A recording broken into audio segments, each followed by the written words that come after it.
आयटीआयच्या प्रवेश प्रक्रियेमध्ये ज्या विद्यार्थ्यांनी दुहेरी लाभ घेतलाय अशा विद्यार्थ्यांवर कडक कारवाई करण्यात यावी असा महत्वपूर्ण पवित्रा मंत्री मंगल प्रभात लोढा यांनी घेतलाय। विधान परिषदेत 260च्या प्रस्तावावर उत्तर देताना कॅबिनेट मंत्री मंगल प्रभात लोढा यांनी स्पष्ट केले की औद्योगिक प्रशिक्षण संस्थांमध्ये प्रवेश घेताना अनुसूचित जाती आणि अल्पसंख्याक दोन्ही सवलतींचा गैरफायदा घेतलेल्या विद्यार्थ्यांवर शासनाद्वारे कारवाई करण्यात येणार आहे। खोट्या मार्गाने मिळवलेले फायदे थांबवून प्रामाणिक विद्यार्थ्यांना न्याय मिळवून देण्यासाठी शासन कटिबद्ध आहे असे त्यांनी यावेळी सांगितले। या अधिवेशनात मुख्यमंत्री देवेंद्र फडणवीस यांनी देखील सर्वोच्च न्यायालयाच्या निर्णयाचा दाखला देत स्पष्ट केले होते की अनुसूचित जातींच्या आरक्षणाचा लाभ केवळ हिंदू, बौद्ध आणि शीख समाजातील नागरिकांनाच मर्यादित आहे।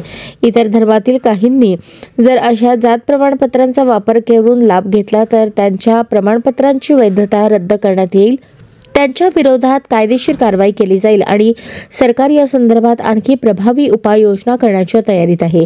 या पार्श्वभूमीवर आयटीआयमध्ये बनावट प्रमाणपत्रांवर प्रवेश घेतलेल्या विद्यार्थ्यांविरोधात होणारी कारवाई महत्त्वाची ठरणार आहे।